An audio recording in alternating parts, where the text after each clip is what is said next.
Okay, let's get a quick comment from our technical experts this morning. Sudarshan Sukhani and Mitesh Thakkar join in. Sudarshan, good morning. Your thoughts on the index, which is now at the lower end of the trading range. How are you positioned today? Yeah, good morning. Well, that lower end has held down to as support for so many days, so it's difficult to identify that as a critical point. You know, the markets are in a trading range, and that's an easier view to take. Now, this trading range is getting narrower on the upper side, which means essentially we had 18,300 as resistance, 18,250, then 18,130. And I would say that the resistance levels are now slowly coming down to yesterday's high of 18,050. And what we have now is a small trading range with 17,800 as support and 18,050 as resistance. Normally, Sonia, I don't use these numbers. They get very confusing.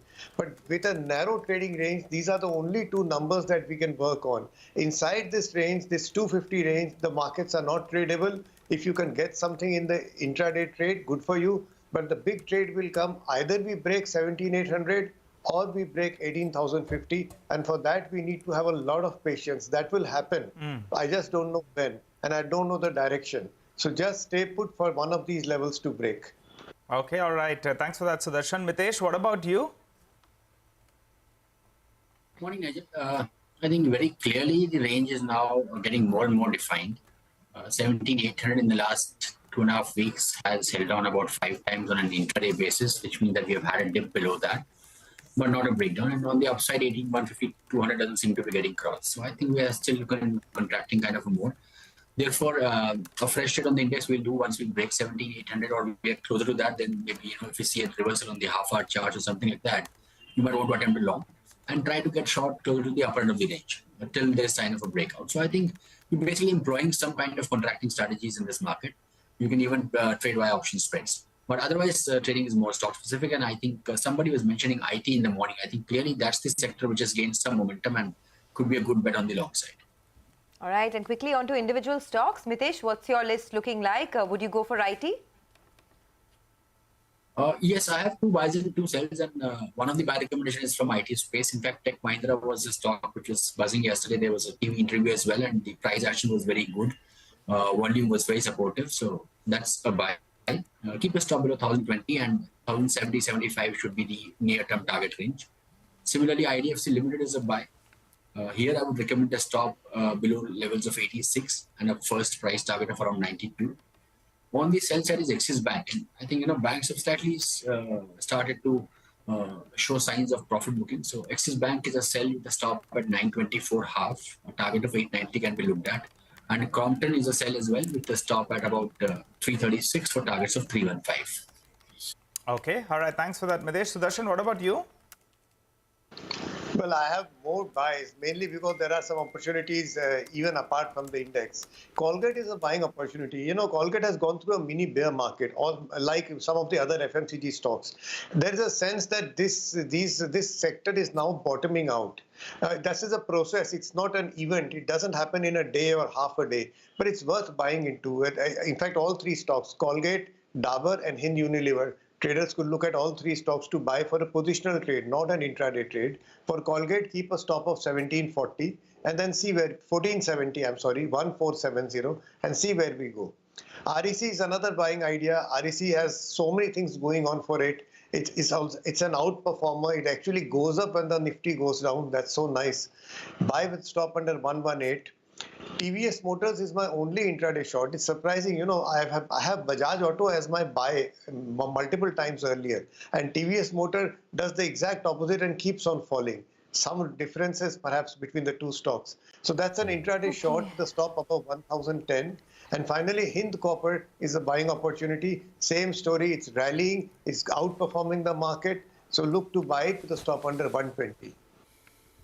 Okay, just 2 more names, Mitesh. If I can ask you these, there is a D-Mart which sold off. Now volumes are a bit of an issue here, right? Doesn't trade that much. But yesterday I looked, volumes were the highest since July of last year. The stock was down sharply, and the other one is PVR, which was down 4%. Is there more follow through? Both these names. PVR, I have not looked at the long-term charts, but D-Mart, I think, with the gap down and numbers being announced yesterday, it was there on my radar.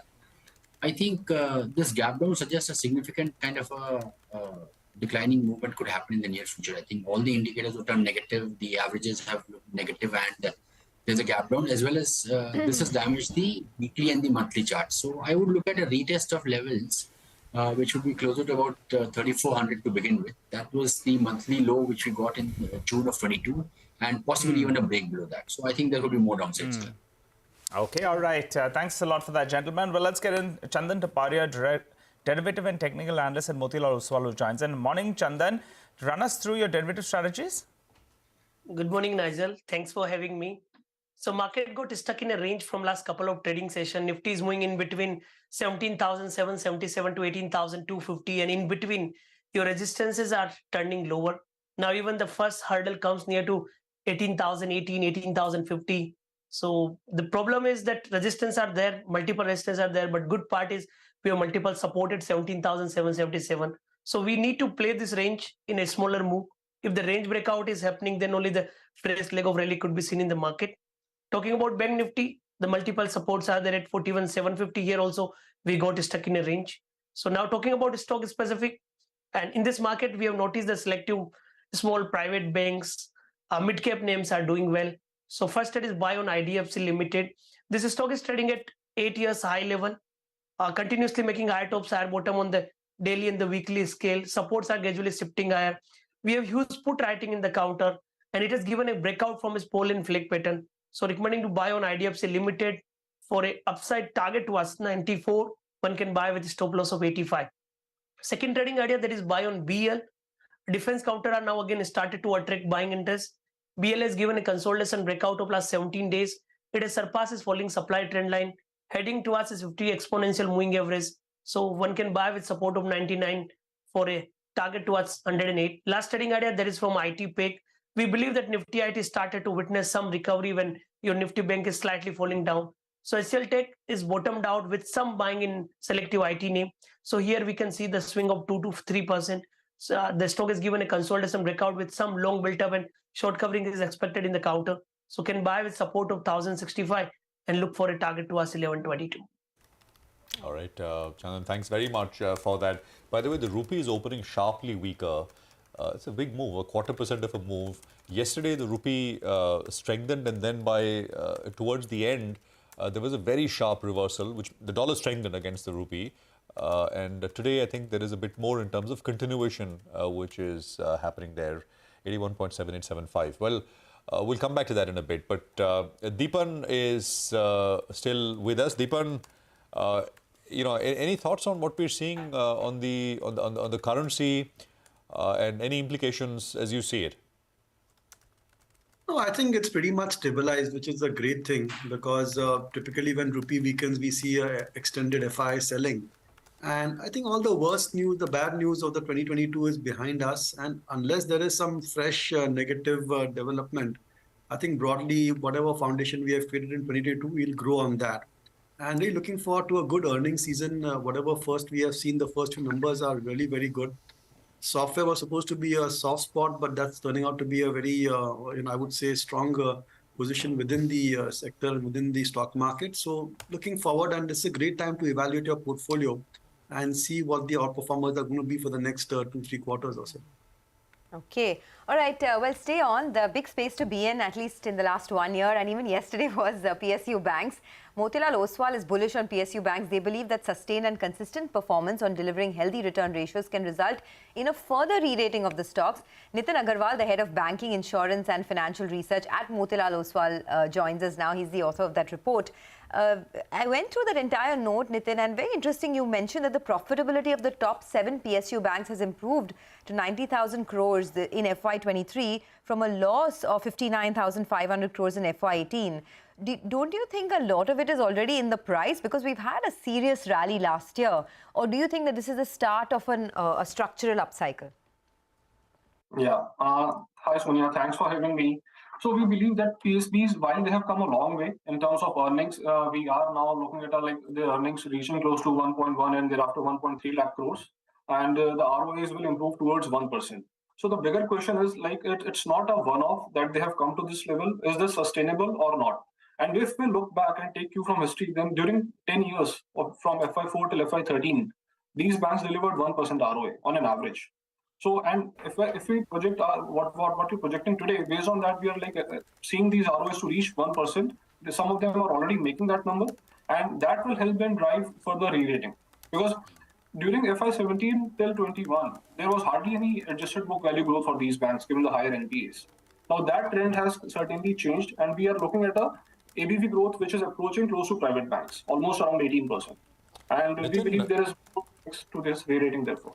So which are the steady, names? The problem here is you're always looking back over your shoulder, right? Given the experience over the last 10 years. Is there something coming? Is this just a move which will not last? And is this more cyclical, right?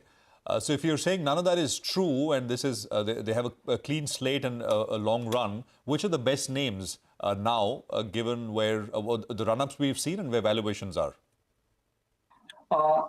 See, in this report, we have pitched for Bob and Canara as amongst the top best bets. SBI certainly has been a top bet for all these years. And after SBI, we like Bob and Canara within these banks, wherein we expect ROAs to continue to remain very healthy. And accordingly, we are benchmarking our valuations to SBI, wherein we are valuing Bob at 1.2 times and Canara at close to 1 time.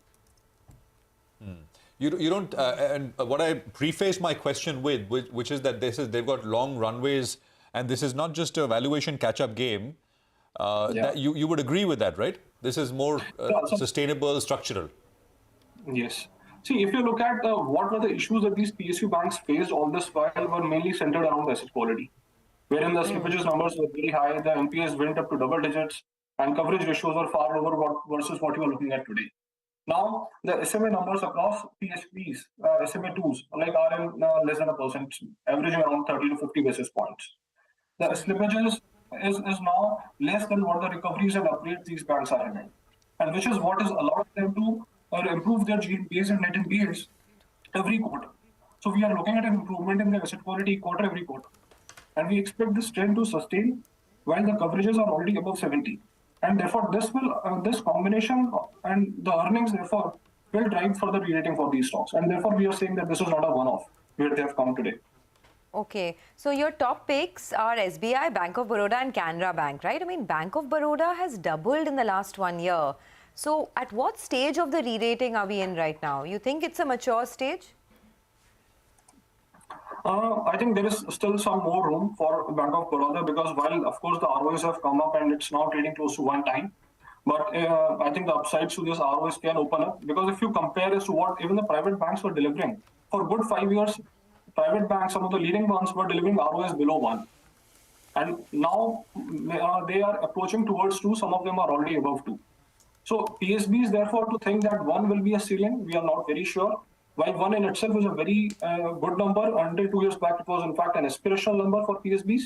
But if this 1 moves towards 1.1 and above, I think the re-rating can be a bit more for these PSBs. While therefore you are right that the Bob has doubled and a large part of re-rating is behind, but we are still expecting another 30% return to come through next 1 year. Okay, all right, we leave it at that. Another 30% returns in the next 1 year for PSU banks. So if you thought you missed out on the rally, maybe you haven't. That's the word coming in from Motilal Oswal. Well, the pre-opening rates have settled flat with a bit of a positive bias. Reliance is your big mover, up about 0.5%. There's Apollo Hospitals as well that's moving with some strength. Sudarshan is with us. Sudarshan, what's the big call at 9:10?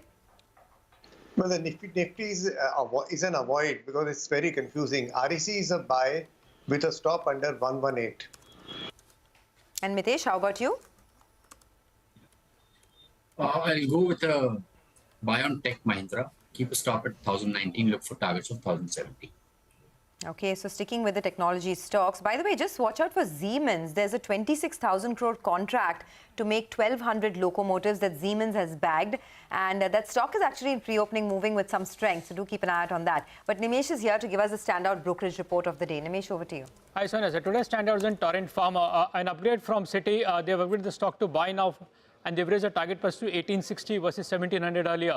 Now, they believe that the company's branded generic businesses are growing stronger, and hence the earnings growth are no longer contingent on recovery and growth in the US generics. In fact, as and when there is a recovery in the US market, it can add to 7 to 10% in the EPS, which is not factored in the current valuations. In fact, the mix for Torrent Pharma is shifting towards the branded generics, which will be 74% in FY24, and that will be on the back of core strength in the chronic therapies, where the growth is strong, and also there is stickiness in terms of pricing and market share. So on the back of all this, they have upgraded the stock to buy now, and they've raised the target price in Torrent Pharma to 1860.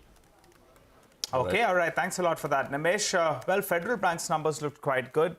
Abhishek is with us to run us through those numbers as well as the con call highlights. Hi, Abhishek.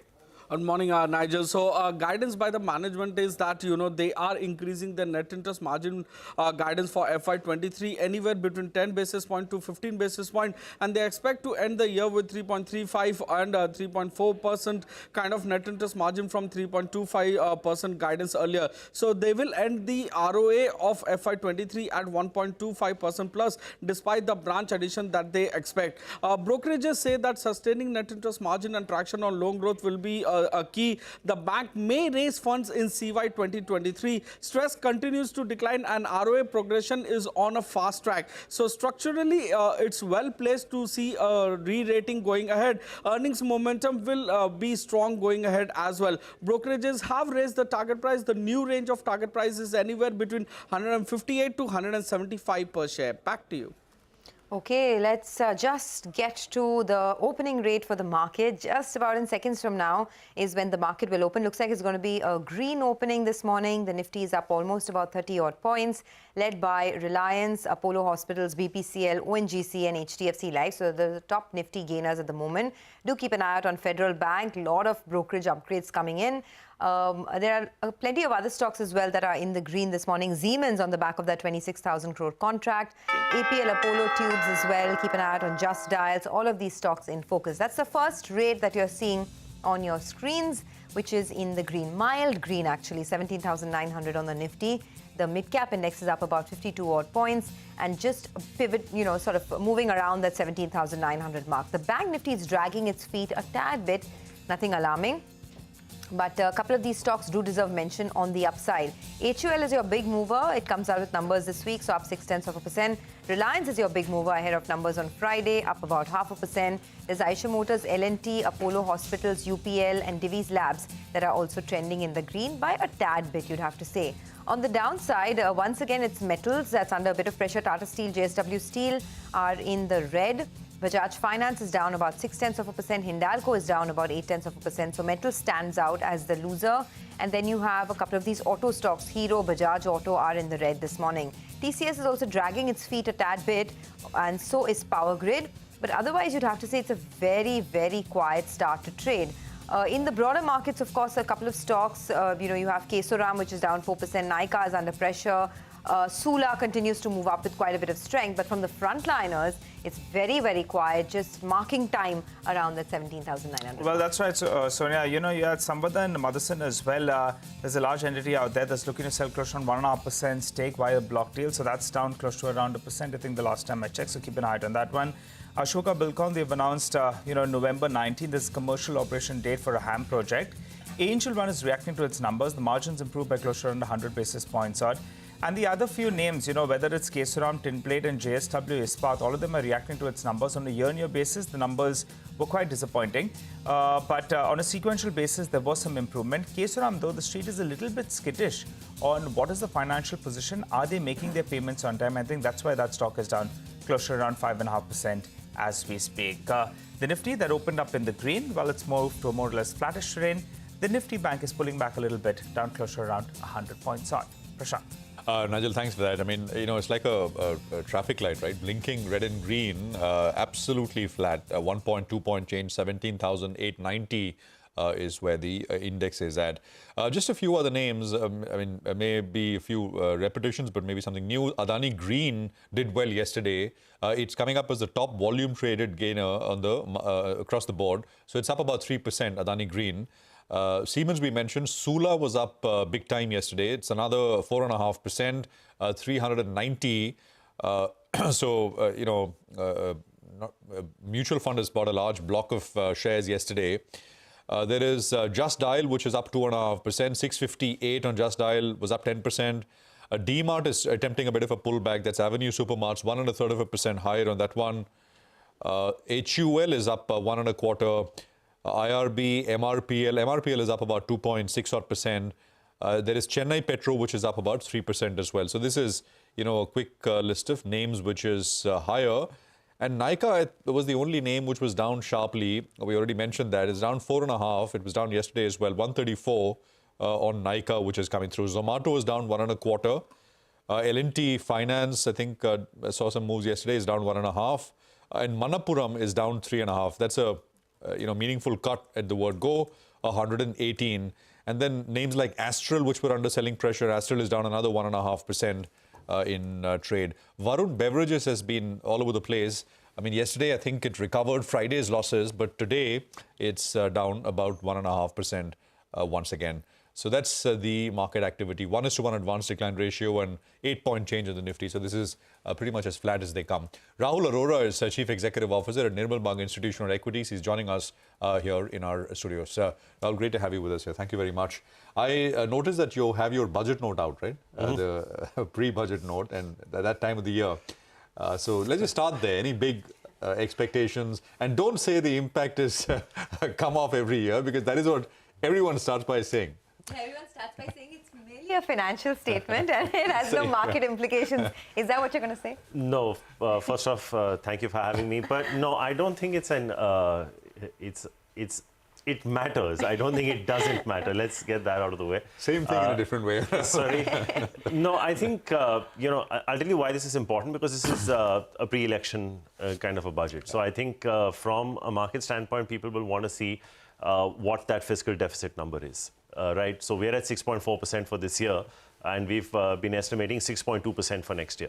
Our own sense is that the budget itself may show a lower number to start off with, but as we've seen in this current financial year, the government has come back to take supplementary demands and rework subsidies. So it's very possible that as the year goes on, you probably have a little bit of an increase on fiscal deficit.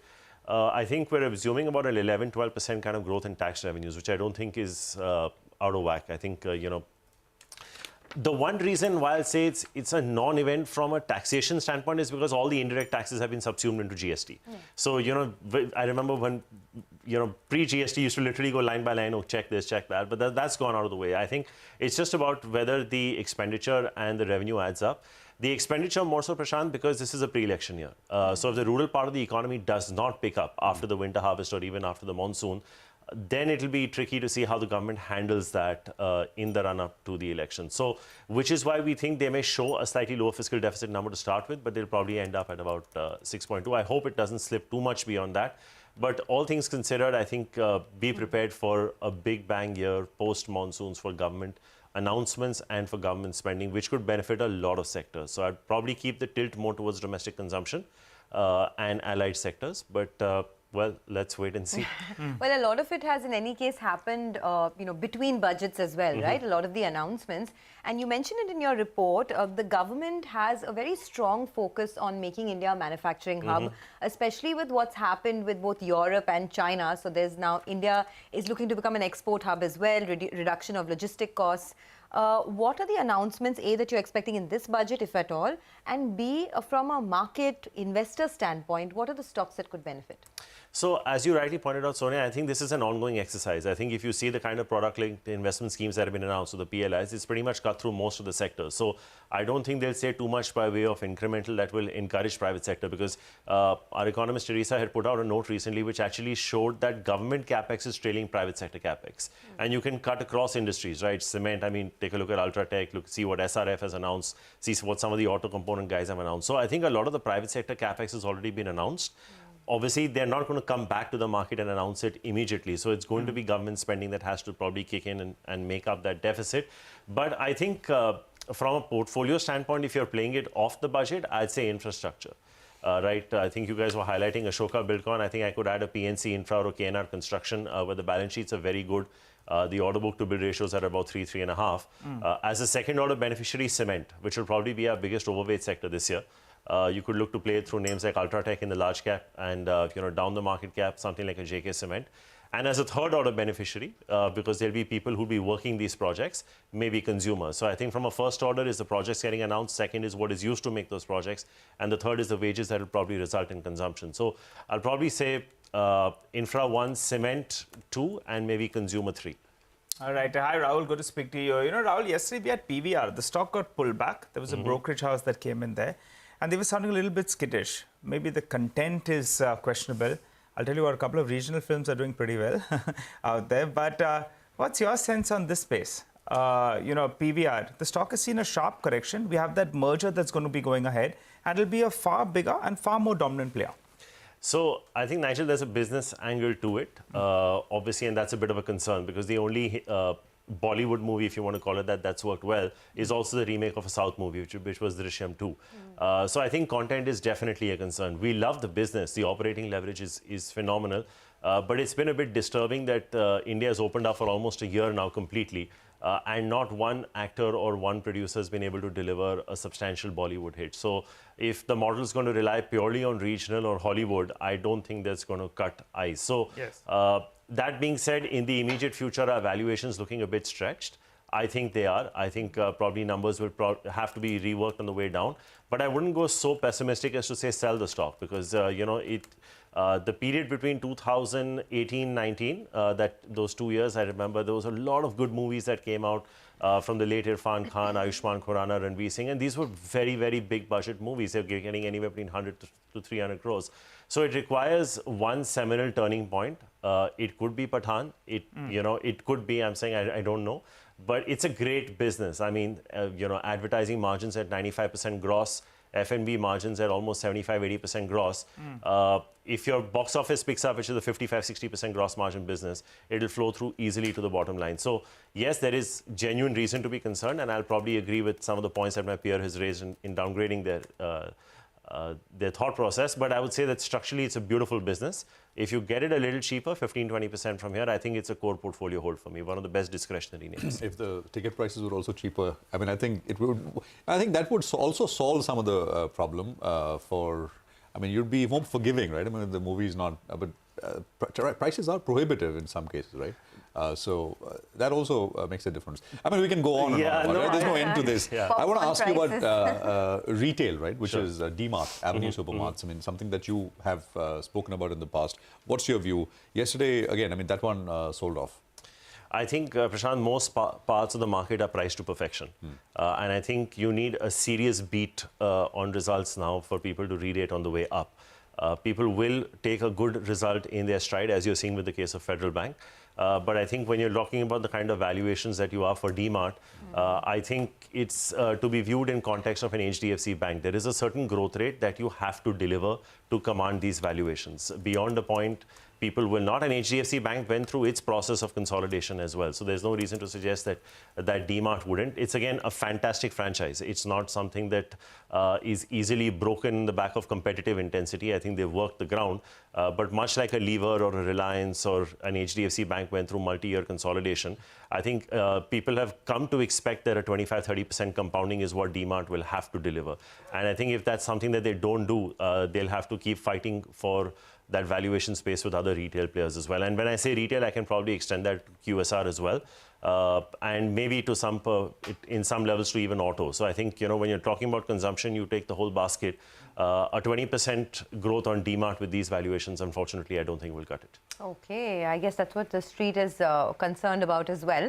What about IT? Is it a good time to be buying? The month of Jan has been good so far. The index itself is up over 2%. Are you buying now?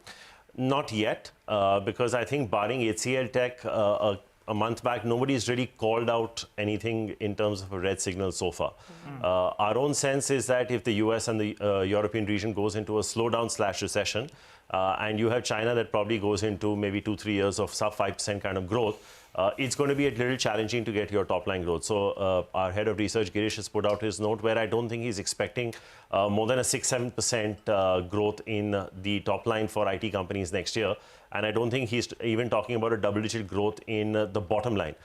That being said, I think a 26-27 times for TCS Infosys, there could be a better entry point. Something like a Mindtree and a Persistent is going even more expensive than that. I think one thing, Sonia, that people have to keep in mind is that the outperformance of IT was so stark when COVID started. I mean, Persistent, as a case in point, went up 7x. It didn't move in percentages, right? So technically, even from the high, if you lose 50, 60%, if you bought at the right time, you're so amazingly in the money that, you know, but we have a habit of saying, upar se kitna chhoot gaya. We don't see how far you've come from the bottom. But I think the time will come. I think there is a case for the companies will probably have a little more visibility after Q4 earnings, because I think the interest rate hikes will probably still be feeding into the system.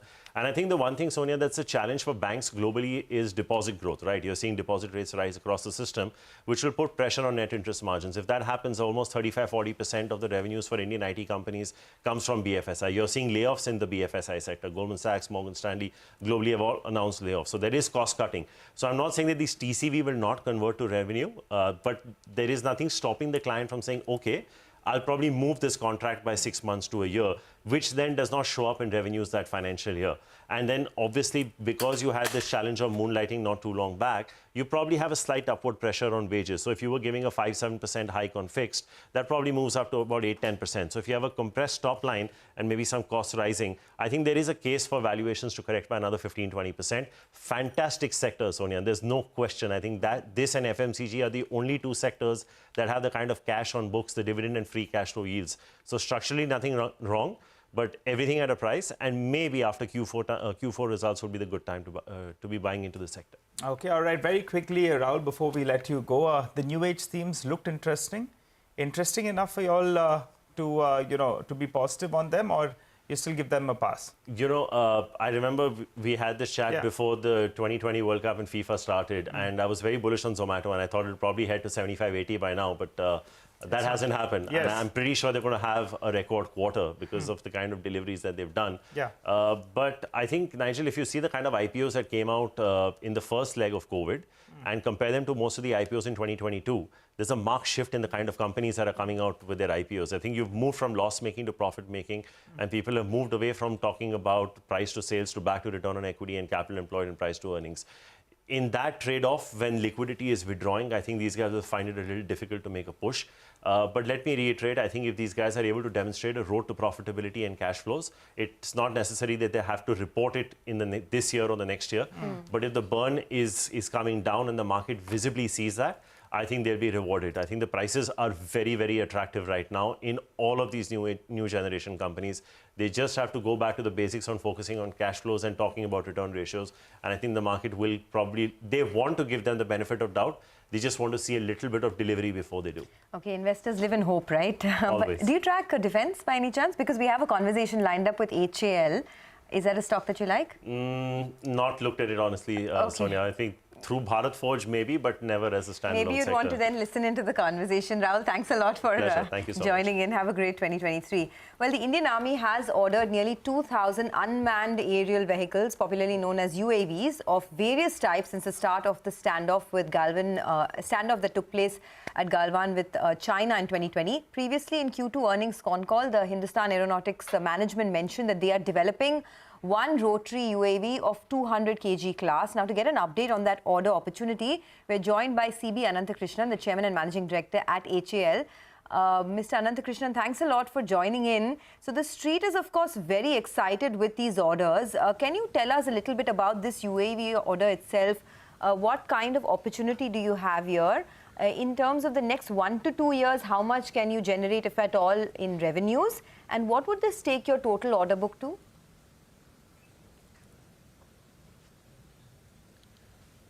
Hello. Yeah, good morning. Good morning. Go ahead. Yeah, good morning, madam. I'm audible? Yeah. Yes, you are audible. Go ahead. Thank you for this opportunity.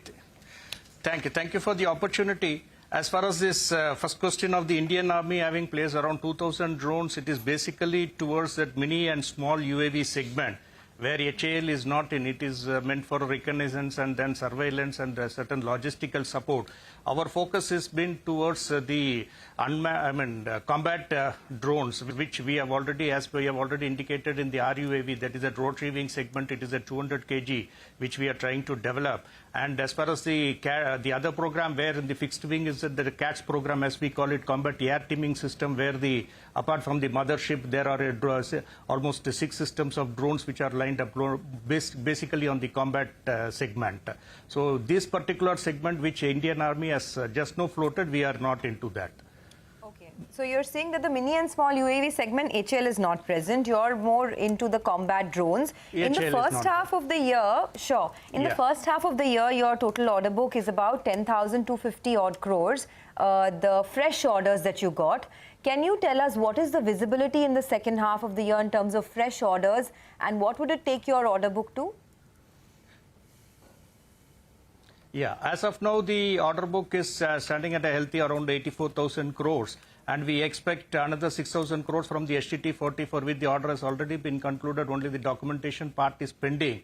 And apart from this, there is also a visibility in the short term of almost close to 36,000 to 38,000 crores, which we expect it to materialize in the next 6 months. Probably some of which may materialize in the current financial year to the tune of around 15 to 16,000 crores is what we expect, which includes our 25 ALH program, and then towards that, AL31 FP engines which we will have to supply, and then RD33, again, all these engines which are made to be supplied towards the Russian aircraft. So all in all, we see that in the short term, there is an expectancy of around 36,000 crores, which should materialize in the next 6 months. And beyond that, there is also, the program which we are taken up in the R&D front, and also in the developed platforms like LUH, LCH, and other STT-40, that should fetch us another order book of almost 60,000 crores, but that will be in 1 to 3 year horizon. And within the next 6 months, it should be almost 24 to 36,000 crores should be the order which it should materialize. This I'm not counting for the repair and overall, which should be an add-on. Go ahead. Yeah, repair and overall will be additional order of almost 15,000 crores over and above this on an annualized basis. Okay, all right. We got the order book, Ms. Anandakrishnan. Just to confirm your guidance, the last time around you had upped your margin guidance to around 26-27%, and you said you'll grow in single digits for next 2 years, and in FY25 onwards you'll grow in double digits. No change out there, right? No change on that. We will be at around 8% in the current financial year FY23, and beyond that, next year also it will be around 8%, and after that 8%. It will be a double-digit growth. And 27% what we mentioned was on the EBITDA margins. Got it. All right. When we last spoke as well, you had mentioned about this Malaysian order, and we were expecting some clarity. You said shortly you all will know in the next 1 month or so. Now 1 month has passed, sir. What is the update out there? Is HAL getting that contract? Or has the Malaysian government preferred maybe another government, the Korean government or something? Because the street has been waiting by for this. Go ahead. Yeah. But in fact, we have so far not got any communication whether it has been awarded to anyone else other than HAL. But as it looks like, the probability of the Malaysian order does not seem to be very bright. As we understand from our sources, the order is likely to be, it may go to some other country. So we are, but communication as such, any written communication so far, it has not been received by HAL. So we still, as per official thing is that we still expect we are still hopeful on the order, but as it looks like, the probability is decreasing day by day. Okay, probability of the Malaysian order is decreasing. The last time you also told us that you're getting some good export order inquiries from other export markets, like say Argentina. Anything that's fructifying on that front, and how are export orders doing in general? I mean, what is the visibility like? In fact, the inquiries have increased. The leads which are coming from the other countries have also increased. There are a lot of countries which are now showing interest on HAL product. As far as the Argentina is concerned, we are in discussions with them for the helicopters. We expect that orders should come through. This is again, all these export orders and international business is something which it depends on so many other factors apart from the product capabilities and the price competitiveness. So we expect, but this Argentina is showing a lot of interest, and we expect positive results from Argentina order. And similarly, Philippines also has shown interest in our helicopters. UAE recently has asked, some leads we have got it from UAE, and the team also will be shortly visiting us to see the product. So we keep getting a lot of inquiries and leads from the various countries, but at the end of the day, how much of these leads will get converted into business, we will have to wait and see. Philippines, Argentina and UAE. These are inquiries for helicopters, as you're saying. But as you say, I mean, how much will it result in terms of actual orders? We'll have to wait and see. Mr. Anandakrishnan, you know, so in defense, I guess what the government asks the armed forces what's the requirement and then kind of bids out projects accordingly. But we have the union budget, which is just around the corner, less than 2 weeks away. And the big number there, of course, is you know, the allocation to defense, right? Anything to your mind which we should watch out for in the budget? There has, of course, been a huge thrust on indigenization. Are there any schemes, programs to kind of boost that in your thinking from the budget perspective? From the budget perspective, as far as HAL is concerned, as I have told that many of these orders which are likely to materialize in the short term of almost 35,000 crores, the allocation should come through by way of the advances and the various milestone payments which will become due once the contract gets signed.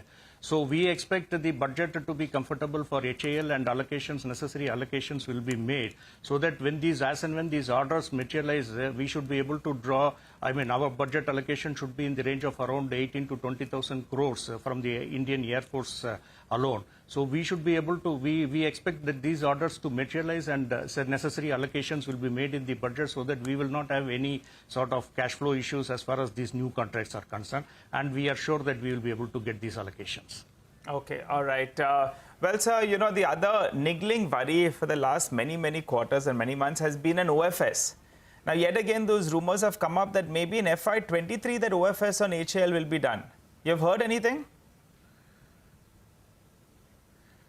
No, as I have been maintaining, we have not heard anything on OFS, and it is for the DPM to discuss. But as you could see, the performance has been quite comfortable. So the government's decision, it will all depend on the government's decision. But we have not heard anything on OFS. Okay, all right. Thank you for that clarification. I do want to check with you on a couple of more opportunities that perhaps the street is also interested in.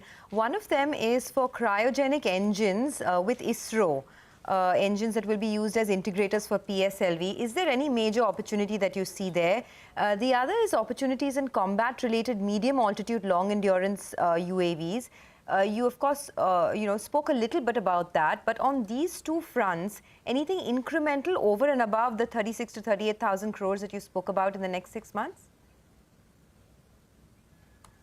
No, as far as the cryogenic engine facility, as you are aware, we have recently, our facilities has been opened up by the President of India, and we have got a full-fledged production facility of cryogenic engine. We are working it in collaboration with the ISRO, and as and when the orders keep coming from ISRO, we will be in a position to manufacture those engines and supply it to the ISRO. So we expect that cryogenic engine requirement from ISRO will keep growing, and that will be an add-on to our revenue. And as far as the other issue which you have raised, the second issue which you have been asking is on? The combat-related, you know, medium altitude, long endurance. But before that, on cryogenics, sir, if you can tell me what is the quantum? You're saying that the cryogenic engines, you know, as and when the orders come from ISRO, you will execute it. But can you tell us what could the quantum of those orders be?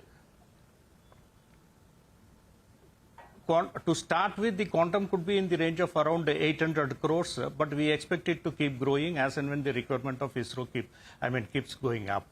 But to start with, it will be in the range of around 700 to 800 crores. This is what we expect on the cryogenic engines. And the other part that UCAV, which we are talking about, the male, that is at medium altitude, long endurance, is something which we are working out with the ADE. ADE is the we are the production partners, and the ADE is almost the certification processes are going on. And once that is done, and we will start production, and the major aircraft, the UCAV will be built by HAL. To start with, it there could be some 6 limited series of UCAVs which could be built along with technology from EDE, and Bell also will be collaborating in certain of those systems. So this is the male UAV which we are talking about, and apart from that, the other one which we are working it out is also with we have got entered into an MOU with IAA, with Israel, for which we are under discussions, and once that will be on the HAL, that is at high altitude, long endurance one, that which the defense customers will be in the lookout. So we will probably work with that. We will be joining hands with IAA and start working on that. All right. We'll leave it there, sir. Thank you very much for your time. Good speaking with you. Appreciate it very much here on CNBC TV 18. We'll take a quick break. But before that, you know, yesterday's 65-odd point cut on the Nifty is now completely negated. The Nifty is up 72 points at the day's highest level. Market breadth is positive, but it was looking a little better 15 minutes back when I looked at it. In any case, I mean, that's sharply changing. Broader markets, I mean, no clear one-way kind of direction. Adani Green is still doing very well. It's up about 4.5% backed by solid volumes. There is Adani Transmission, which is up about 1.6, 1.7%. You know, the Adani Group stocks have seen a fair bit of profit-taking, Adani Enterprises as well, over the last few weeks. And there is a little bit of a comeback which is happening. PSU banks is another area. I can spot IOB, Central Bank, you know, at least these two which are up on strong volumes. And then there is something like a Sula, which is up 4%, 5%. We saw a very large move yesterday, and we've got Sula, which is up 5%, 391 on that company. Actually, we have the management of Sula joining us on the other side. You know, and we'll chat with them about the third quarter business update, which they put out, and of course, what are expectations going forward. Later, our sector focus, quarter sector focus is cement this time around, and we'll have Naveen Sadeo of Nuvama Institutional Equities to talk to us about what he is penciling in from the cement sector.